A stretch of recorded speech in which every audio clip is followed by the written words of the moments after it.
Não, porque assim, a última pergunta que eu queria fazer sobre isso é que a gente tem 2 traidores de 2 destinos diferentes na história. Como assim 2 traidores? 2 traidores. Você trouxe mais um traidor? O Rodrigo trouxe um raciocínio muito interessante, que é o seguinte, ele falou, apenas um se perdeu. Aí depois ele explicou que, na verdade, todos, dependendo do ponto de vista, se perderam em algum momento. Sim, negado. Só que a gente tem 2 pessoas que se perderam e 2 destinos completamente diferentes, ou 2 desfechos muito diferentes. Um deles foi Judas, e o outro foi Pedro. Né? Pedro, ele negou Jesus 3 várias vezes e tal, só que ele de alguma forma encontrou redenção. Então eu só queria que o Rodrigo começasse a trazer um paralelo aqui pra gente, para uma reflexão final sobre o seguinte: quem tá ouvindo a gente, tem muita gente que tá perdido, tem muita gente que fez um monte de besteira, mas no final das contas, mesmo fazendo besteira, mesmo fazendo cagada, mesmo errando, mesmo pecando, você pode escolher para onde você vai. Você pode ter um final trágico, como Judas, eventualmente, não no sentido de tirar a sua própria vida, mas no sentido de qual que é o seu próximo passo, ou você pode ter um final como o de Pedro, que mesmo também tendo um desfecho complexo, ele depois encontra um outro lugar depois disso, né? O que você pode me dizer sobre essa reflexão, essa dualidade, essas 2 possibilidades? O que diferencia um do outro? E o que a gente pode fazer para talvez ser um pouquinho mais como Pedro nesse caso que como Judas? Olha que interessante. A gente começou esse podcast lá atrás falando dos altos e baixos que todo mundo tinha, dos bons e maus exemplos, quando eu falei, vamos aprender também com os maus exemplos. Na verdade, quando você me pergunta o que diferencia um do outro, eu começaria respondendo pelo avesso. O que não os diferencia? Porque todos somos pecadores e carecemos da glória de Deus. É a Bíblia que fala isso. Todos pecaram e todos carecem da glória de Deus. A questão é o que eu faço com esse pecado?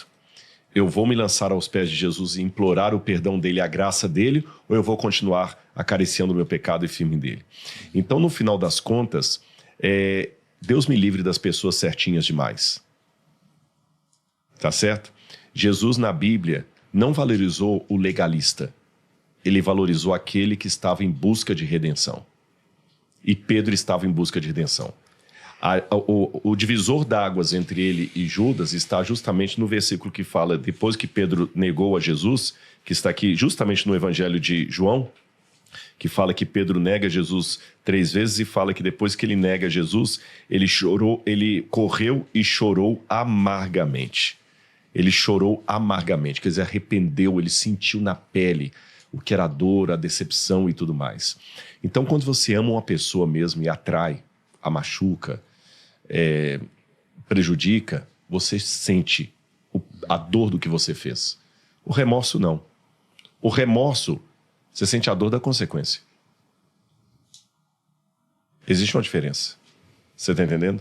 Entre você sofrer porque você magoou alguém que você ama, ou você sofreu porque te pegaram e se não tivessem te pego. Mas, cara, não é simples isso, porque se eu pudesse escolher, eu gostaria de sentir o arrependimento no remorso. Mas você concorda que uma parte dessa equação, ela tá intrínseca à nossa emoção? Tipo, eu senti remorso. E eu, partindo do pressuposto que eu acredito que isso é errado, cara, eu gostaria de chegar e falar, não, mas eu gostaria de me arrepender, mas eu não consigo. Então eu tô sentindo remorso. Então, assim, não é uma decisão simples, né? E sentir arrependimento ao invés de remorso. Por isso que a base de qualquer relacionamento, tô falando relacionamento no sentido espiritual, tem que ser o amor, a confiança. A competência funciona para um relacionamento empresarial. A competência funciona muito bem. Mas a competência não funciona para um relacionamento matrimonial. Aí tem que ser a base o amor. Então a Bíblia fala, aquele que não ama não conhece a Deus, porque Deus é amor. Agora, quando você começa pelo amor, e esse amor não vai vir de você, é dom de Deus, a Bíblia fala, não vem de você, é dom de Deus, nem de obras para que ninguém se glorie. Deus, você permite que Deus implante nele o seu amor. E quando você permite que Deus implante em você o seu amor, aí as coisas começam a brotar de uma maneira que não tem mais esse negócio de, eu queria, mas não dou conta. Não, você pode até pisar na bola, mas tem um lado seu que vai gritar, que vai arder. Sim. Você está entendendo? É a diferença de, por exemplo, O que torna uma mulher mãe? Trocar fralda? Não, trocar fralda não faz de uma mulher ser mãe, porque a babá também troca fralda e não é mãe. A babá pode trocar fralda a vida inteira e nunca ser mãe. Então não é trocar fralda que torna uma mulher mãe, porque a babá faz isso. Mas a mãe também troca fralda? Troca. Mas qual a diferença? As duas trocam fralda. Só que a babá, por mais que tenha um apego à criança, ela faz aquilo por causa do salário. Que é o trabalho dela, né? É o trabalho dela. Tanto é que se a babá, se você não pagar, ela vai entrar com ação trabalhista e vai deixar de trocar a fralda do seu filho. A sua esposa não. Agora, a babá troca a fralda por causa do salário. A mulher, mãe, troca a fralda porque é mãe. Você está entendendo a questão? Ou seja, não é o fato de trocar fraldas que torna uma mulher mãe. Mas o fato dela ser mãe, espera-se que ela troque fraldas. Repetindo, não é o fato de trocar fraldas que torna uma mulher mãe, porque a babá também faz isso. Mas o fato dela ser mãe, espera-se que ela troque fraldas. E eu, que não tenho ainda o privilégio da paternidade, acho que você já pode falar sim, porque você já é... Você sabe que a gente já conversou sobre isso, você tem 2 filhos. O Luca não tem filho ainda também, não, né? Não. O Kaique tem. Vocês podem falar disso melhor do que eu. Eu não tenho ainda o privilégio da paternidade, então, para mim, uma fralda suja de cocô de criança é nojento. Eu troco, é mó gracinha. Exatamente, assim, mas antes de ter a sua filha... Eu chego pra ela e falo assim... Nem tão fedido assim. Vamos lá trocar cocô? Ela fala cocô, ela pega na minha mãozinha assim... Agora, antes de ter a sua filha, esse assunto seria muito discutível. Tem gente que tem o dom, como enfermeira, babá, tem gente que não tem o dom. Tem babá que não tem nojo. Tem enfermeira que não tem nojo. Tá certo? Aí é dom. Eu não tenho esse dom. Se fosse ganhar R$1 milhão de reais para você babar, eu ia dispensar o serviço quando você se dá conta. Agora, quando você se torna... 1 milhão não, vai. Oi? 1 milhão não, vai. Se fosse um pouquinho menos, vai. Não, tá bom. Eu faço por 700 milhão pra trocar as fraldas, vira babá, fácil. Mas eu entendo que... né, Lucão? Eu entendo o que o Rodrigo tá falando aqui. Tipo assim, pelo amor, você faria qualquer coisa. Não tem graça. Sim, claro. 1 milhão você pode até fazer. Tô brincando. Mas não tem graça. Não é chato, é um saco aquilo. Sim. Quando você se torna pai, não deixa de ser um saco. Acordar de madrugada, você tem que trabalhar, mas é o seu filho. Aí, quando você se torna pai ou mãe de verdade, não estou falando do pai só porque botou no mundo, não. Estou falando aqueles que amam os seus filhos. Sim. Essas discussões se tornam tão pequenas. Você não quer mais saber se está com cheio de cocô, se não está. Você me fez cocô na fralda na hora do almoço, que você estava querendo comer aquele salmão ali, alguma coisa e tudo e tal, e a criança fez cocô naquela hora e tudo e tal. Sim. Você não quer saber, seu filho. Então, quando você... no relacionamento com Deus, começa pelo amor. Essas questões assim, poxa, eu queria, mas não dá conta. Elas não existem mais. Tem uma transformação de vida tremenda. Você só quer amá-lo e não magoá-lo. Agora, para terminar minha analogia. Você, como pai, apesar de amar, você vai pisar na bola? Vai. Vai. Não tem, às vezes, uma mãe que vai cortar a unha do bebezinho e machuca sem querer porque cortou errado? Tem. Às vezes você não vai dar o medicamento errado. Você não vai, às vezes, num momento de impaciência, falar uma coisa que não devia. Você vai pisar na bola. Mas são erros que fazem parte normal da vida. Não são atos deliberados ou desculpas para uma coisa que eu não quero ir. Aí vem a diferença. Quem quer dar um jeito, quem não quer dar uma desculpa. Como eu estou com preguiça de malhar, eu arrumo 1000 desculpas para não ir à academia. Mas quando você ama o seu filho, não tem desculpa para te deixar na cama se ele está com febre. O amor é a diferença. Então, sem amor, aí realmente é uma relação de legalismo e não funciona. E tem muito crente que está numa relação de legalismo. Por isso que a vida cristã é tão penosa. Tem gente que vive... Isso é triste para mim. Eu não estou julgando, eu estou lamentando. Tem gente que vive em crise de identidade com a vida espiritual e com a igreja. Só está ali sofrendo. Agora, mesmo esses, Deus também os ama. Você tem um Daniel que parece que foi perfeito em tudo, e você tem um Davi que toda hora estava pisando a bola, você tem um Sansão que estava toda hora pisando a bola, ou seja, não tem o biotipo do cristão. Isso é interessante. Sim.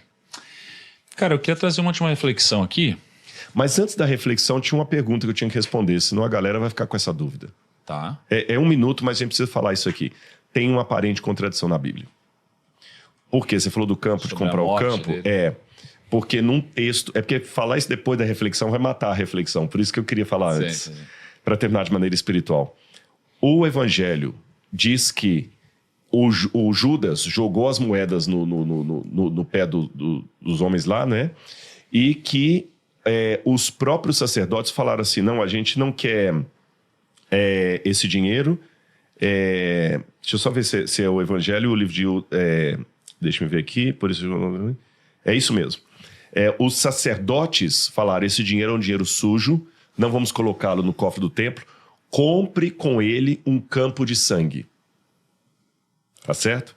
Já no livro de Atos, dá a entender que foi o próprio Judas que com o dinheiro comprou o campo de sangue. Então foi Judas que comprou ou foram os sacerdotes? E se foi Judas, como é que deu tempo dele trair Jesus, comprar o campo e ainda se enforcar na mesma noite? Né? Mas foi na mesma noite? Aí que é o ponto que eu ia colocar. A Bíblia não dá a entender que foi na mesma noite que ele se enforcou. Sim.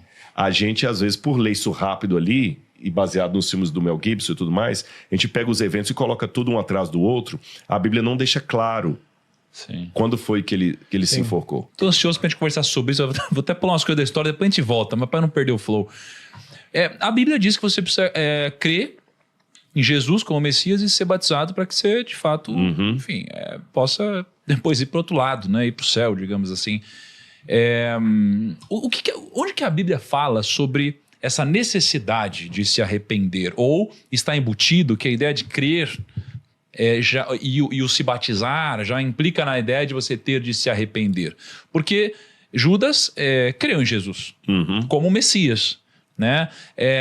E a gente vai debater sobre... provavelmente foi batizado. E provavelmente foi batizado. Eles batizavam ali, né? Exatamente. É assim, perigoso isso, né? Porque aí quer dizer que o cara pode ser um merdeiro a vida inteira e depois no final falar, porra, mas eu acredito, então me salva aí. Mas depende do tom desse eu acredito. Né? Enfim, vamos ouvir do Rodrigo Silva. Tem que acreditar do fundo do coração. Vamos ouvir do Rodrigo. Depende desse acredito. Sabe que essa foi uma pergunta que num outro podcast uma pessoa cética me fez. Não é justo isso. O sujeito passou a vida toda lá, matou, no final ele... E eu falei, mas é justamente essa uma parábola que Jesus conta, a parábola dos trabalhadores da última hora. Sim. Eu vou contar essa parábola rapidamente para você. Vou adaptar a parábola aos dias atuais, tá bom? Eu vou tirar do texto bíblico para ficar mais fácil a pessoa interpretar. Sabe que tem lugares que você trabalha com o diarista. O sujeito vai lá e... Então você tem uma fazenda e vai mandar roçar toda uma parte da fazenda ali. Aí chega um sujeito lá e fala assim, olha, quanto que vocês me cobram a diária para vocês limparem todo esse campo aqui? Ah, senhor, a gente está desempregado há um bom tempo aí, se o senhor der R$300 para cada um aqui, a gente está satisfeito. R$300? Tá bom. Então, esse é o preço justo? É o preço justo? É o que vocês querem? R$300 para cada um. Tá. E eles estão lá o dia inteiro. Nossa, que bom. Tem gente que está pagando 200, ele aceitou pagar 300, feliz da vida. Trabalharam a manhã toda. Quando chegou por volta das 2 para as 3 horas da tarde, apareceu um outro pessoal lá com fome e tudo. E vocês, o desemprego está para todo lado, a gente não tem onde trabalhar e tudo, está passando necessidade. Não, vocês não querem trabalhar lá na roça com os outros rapazes? Eu pago vocês no tal dia. Não, a gente aceita sim. E foram trabalhar. Os primeiros ficaram felizes. Que legal. Se nós éramos em 8, agora chegaram mais 4, vamos ser em 12, vamos terminar o trabalho até mais cedo. Todo mundo feliz e tal. Trabalharam até às 6 horas da tarde, limparam tudinho. Na hora de receber, o senhor deu R$300 para cada um dos que começaram de manhã cedinho e também deu R$300 para os que vieram mais tarde. O primeiro grupo protestou. Isso não é justo? A gente está trabalhando aqui desde 7 horas da manhã, eles chegaram só 3 horas da tarde, vão ganhar o mesmo tanto? Senhor, peraí. Eu fui desonesto com vocês? Não. Vocês não me falaram que a diária era R$300? Sim. Para limpar tudo isso? Sim. Eu não dei R$300? Sim. Ainda não facilitei que vocês tiveram que limpar menos que vieram os outros? Sim. Se eu quero dar 300 para eles, eu não estou devendo nada para vocês. Ou seja, o dono do dinheiro sou eu. Eu faço com ele o que eu quiser. Não são vocês. Se vocês que determinam quanto que eu pago para cada um, vocês que são o dono da fazenda e não eu. Então, eu não estou te devendo nada e dou para ele o que eu quiser. Se eu quiser pagar o dobro, eu pago. Ou seja, de acordo com a lei, você não pode pagar menos do que a lei exige. Porém, mais você pode. Concorda comigo? Sim. Então, Jesus comparou isso à salvação. Alguns vão passar a vida toda servindo a Cristo, uma Madre Teresa de Calcutá, limpando traseiro de menino lá na Índia, passando aquela coisa toda e tal. Um outro como o Schindler, passou a vida toda brincando com Deus, ridicularizando e tudo. No final da vida dele, quem foi salvar os judeus? Ou aquela história que você contou na mesa lá, né? Do músico brasileiro. Exatamente. Aquela, nem foi eu que contei, não. Foi o pastor que contou essa história. Foi o... eu não sei se a gente pode dar o nome, porque ele é famoso, né? Mas eu não vou dar o nome do músico, não. Mas uma pessoa muito famoso muito brasileiro. famoso mesmo. Cantor famoso, que desdenhou de Deus a vida toda, de Bíblia a vida toda e tal. E um pastor sentiu uma coisa no coração assim, falou assim, pega a sua moto, vai do outro lado da cidade agora, no hospital tal, no quarto tal. Pode contar a história sem revelar o nome, né? Você vai no hospital tal, no quarto tal, visitar uma pessoa lá. E quando o Espírito Santo toca, isso é forte. Ontem eu recebi no museu uma senhora que veio de Brasília. Ela falou que veio, que tem 5 anos que ela intercede por mim, ela é da Congregação Cristã do Brasil, e foi lá só para me dar um abraço, me entregar uma mensagem de Deus e voltar. Sozinha. O museu estava fechado, ela não chegou lá sozinha, com a roupa do corpo. Então, quando o Espírito Santo, assim, incomoda, chega a ser inconveniente. Aí ele, não vou, e a voz, você vai pegar a moto e vai lá. Incomodou tanto que ele falou com a mulher assim, meu bem, olha, até que o material que você pediu para eu comprar na farmácia, eu vou pegar a moto e vou sair. Onde é que você vai? Deus está me mandando ir lá do outro lado da cidade, mas vai chover, Deus mandou. Ele pegou a moto, foi lá no tal hospital, chegou lá e falou assim, eu quero fazer uma visita, a moça está fechada, agora eu não tenho visita. Ele falou, não, eu sou pastor. Deu credencial, não, como pastor você pode entrar.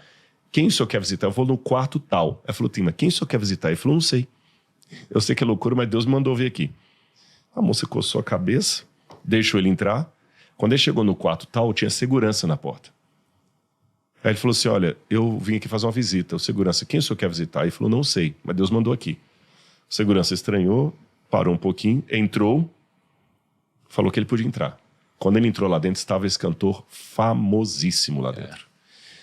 Aí o rapaz estava morrendo já e ele apelou para o rapaz aceitar a Cristo como seu salvador pessoal e o rapaz respondia só apertando a mão dele, já não tinha nem força para falar. Você aceita? Sabe? O rapaz aceitou Jesus, a lágrima desceu e esse pastor contou a história para um outro pastor. Para a gente justamente não julgar as pessoas. Só que a gente achou que era mentira, né? Porque... Exatamente. Desculpa, eu te respeito muito, mas essa história é muito fantasiosa. E recentemente saiu um livro, uma biografia, da enfermeira que cuidou desse cantor até o último instante, e ela conta que isso é verdade. E eu não vou falar o nome do cantor por ética, mas porque eu não tenho autorização da família nem nada, embora o livro foi publicado, mas todo mundo vai assustar se a gente falar quem é. Então, realmente, do ponto de vista humano, não é justo, it's not fair, como diz em inglês. Mas do ponto de vista divino, ele não está devendo nada, ele é o dono da prata e do ouro, ele salva quem ele quiser. Então ele salva a Madre Teresa de Calcutá, que trabalhou a vida toda, e salva esse cantor, desde que o arrependimento seja sincero e honesto, e do fundo do coração. Sim. Você entendeu? Desde que seja sincero e honesto.